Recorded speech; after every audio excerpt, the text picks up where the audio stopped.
ఈరోజు మా దళిత బిడ్డలు ఇక్కడ దీక్ష కార్యక్రమము ఏర్పాటు చేసుకున్నారు. మన ఏనుగొండ శివార్లో గల మొండిగుట్ట దగ్గర 3 తరాల నుంచి మాదిగ బిడ్డలు అక్కడ భూమిని సారవంతం చేసుకొని పంట పండని పొలాన్ని సారవంతం చేసుకొని ఆ యొక్క భూమి సాగు చేసుకున్న తర్వాత ఈరోజు ఫారెస్ట్ అధికారులు ఆ భూమిని దళితులతో గుంజుకోవడం జరిగింది. ఆ యొక్క భూమి కొరకు ఇక్కడ కార్యక్రమము దీక్ష చేస్తున్నారు.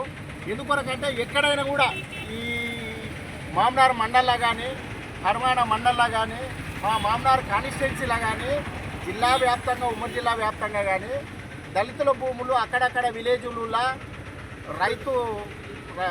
రైతు మండపానికని మరియు చనిపోయిన దాంట్ల కొరకు మండపాల కొరకు దళితుల భూములని ఎక్కడ కూడా దళితుల భూములనే గుంజుకున్నారు.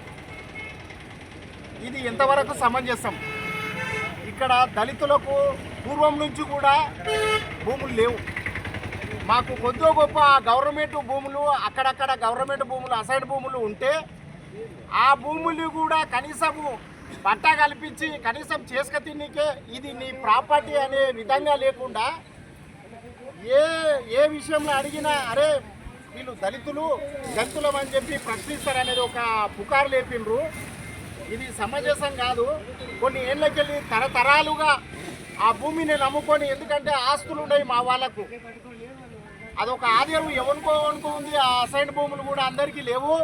ఆ ఉన్న కొద్ది మందికి కూడా ఆ ఉన్న భూములని గవర్నమెంట్ పరంగా గుంజుకోకుండా ఆ యొక్క భూములు ఈరోజు చేసుకుంటున్న భూముల్ని యథాతథంగా వాళ్ళకు ఒక పట్టా రూపము, అరే వీళ్ళది భూమి కొన్నేళ్ళకి, ఎందుకంటే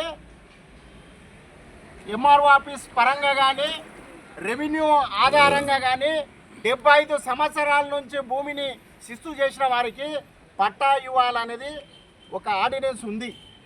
దాన్ని బేసిక్ చేసుకొని 3 తరాల నుంచి ఆ మొండిగట్టు దగ్గర మాదిగలు భూమి చేసుకొని బతుకుతున్నారు.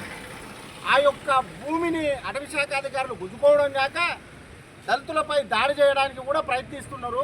కనుక ఇటువంటి చర్యలు పునరావృతం కాకుండా ఆ భూములు ఏవైతే భూములు వాళ్ళు కొన్నేళ్ళకెళ్ళి చేసుకుంటున్నారో నిజ నిర్ధారణ చేసి వాళ్ళకు పట్టాలు ఇవ్వాలని కూడా ఈ దీక్ష ముఖంగా నేను కోరుతున్నాను. మాదిగ బిడ్డలకు ఈ దేశంలో ఒక వ్యవస్థల హీనంగా బతికిందంటే మాత్రం మాదిగలు. ఎందుకొరకంటే ఆనాడు చెప్పులు తొడుకోవడానికి చెప్పులు లేని వాళ్లకు కాళ్ళ కింద ముళ్ళు నాడతామని చెప్పి చర్మాన్ని ఒలిచి ఆ చర్మంతో చెప్పులు చేసి జనాన్ని నడిపించిన వ్యక్తులు మాదిగలు. కళ్ళు తయారు చేసుకొని కళ్ళును ఒక దగ్గర కూడగట్టుకోవాలంటే ఆ రోజు తిత్తులు తయారు చేసి తోలుతోటి తిత్తులు తయారు చేసి తోలుని సమర్పించిన వారు మాదిగలు.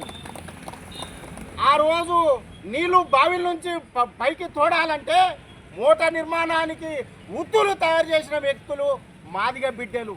ఈ చరిత్రలో మాదిగలే మొట్టమొదటి శాస్త్రవేత్తలు, జీవన విధానాన్ని ప్రజలకు నేర్పించిన వ్యక్తులు మాదిగలు.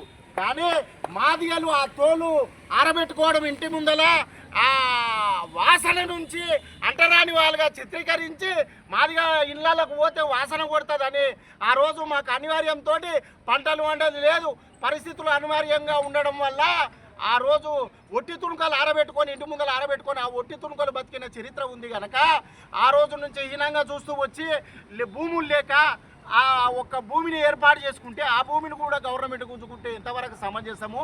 ఇటువంటివి పునరావృతం కాకుండా నిజ నిర్ధారణ చేసి ఆ రోజు నుంచి భూమి ఎవరు చేస్తుండ్రో వాళ్ళకందరికీ పట్టాలు ఇవ్వాలని మా మాదిగ బిడ్డల సాక్షిగా నేను కోరుతున్నాను. జై మాదిగా, జై మాదిగా, జై మాదిగా, జై మాదిగా.